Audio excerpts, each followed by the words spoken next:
मला सगळ्यांना माहिती आहे आज आपण कॅसेट थांबलोय.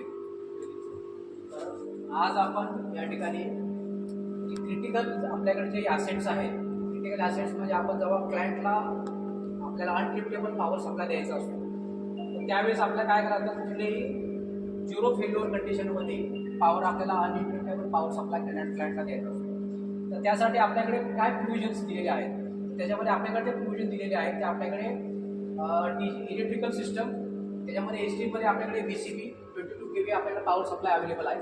22 kV त्याच्यानंतर आपल्याकडे VCBs लावलेले आहेत. VCB नंतर बस कपलर थ्रू त्याच्यानंतर आपण आउटगोईंग चार्ज केलेले. आउटगोईंगमधून आपल्या रिस्पेक्टिव्ह टॉवरच्या ट्रान्सफॉर्मरला पॉवर जाते.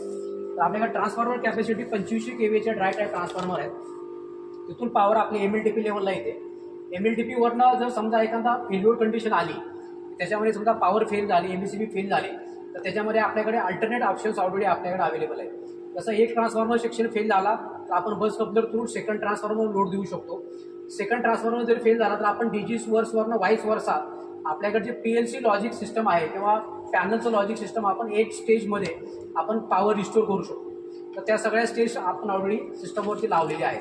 तर त्या स्टेज आपल्याला माहिती असायला पाहिजे की एक DG सेट्स बस कपलरचं आणि ACBचं त्याचं लॉजिक कसं आहे. एक ACB ऑन असेल, बस कपलर एक कंडिशन ऑफ असेल तर दुसरा बस कपलर ऑन असायला पाहिजे, दुसरा सोर्स बंद असेल तर बस कपलर ऑन असायला पाहिजे. त्याचे काय आपलं लॉजिक आहे, त्या लॉजिकप्रमाणे आपण पॉवर क्लायंटची फीड करतो. सेकंड आपल्याला अल्टरनेट ऑप्शन वरती क्लायंट लेवलला आहे की आपल्याकडे अल्टरनेट रायझर्स अवेलेबल आहेत. अल्टरनेट रायझर्स आपल्याला मेन्स आणि स्टँड बाय असे 2 रायझर्स आपण क्लायंटला प्रोव्हाइड करतो.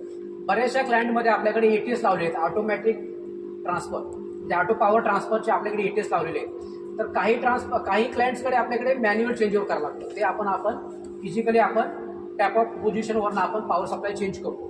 पण आपल्याकडे मिनिमाइज आपला जो काही लॉजिक आहे, OEP ज्याला म्हणतो आपण, ऑन साईड इमर्जन्सी प्लॅनमध्ये आपल्याकडे पॉवर फेल्युअर झाले त्याच्यानंतर आपल्याकडे सगळ्या क्लायंटचे किती लोकांकडे ATS आहेत, किती लोकांकडे मॅन्युअल टॅप ऑफ आहे. म्हणजे ATS असेल त्याच्याकडे आपण नंतर जाऊ शकतो. पहिले मॅन्युअल जे टॅप ऑफ आहेत त्यांचे पोझिशन्स आपल्याला सगळ्याला माहिती पाहिजे.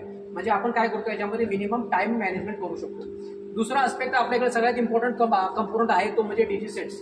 हा DG सिंक्रोनायझेशन जो आहे आपल्याकडे जवळपास 6 DG सेट्स आहेत. 2500 kV जे आपल्याकडे 6 DG सेट्स आहेत. ऑटोमेटेड सगळं DG सेट्स आहेत. त्याच्यामध्ये आपल्याकडे 16 सिलेंडर QSK 16 DG सिरीज आपल्याकडे अवेलेबल आहे. त्याच्यामध्ये QSK 16 म्हणजे काय आहे की त्याच्यामध्ये सिलेंडर्स आणि त्याच्याप्रमाणे अपग्रेडेड असे DG सेट्स आपल्याकडे अवेलेबल. त्याच्यामध्ये ऑटोमॅटिक प्रोग्रामिंग लॉजिक सिस्टम आहे. त्याच्यामध्ये लोड मॅनेजमेंट सिस्टम आपल्याकडे अवेलेबल आहे. समजा इलेक्ट्रिकल सिस्टममध्ये काही प्रॉब्लेम आले, in case of MACB power supply restore करू शकत नाही, तर सगळ्यात इम्पॉर्टंट त्याच्यामध्ये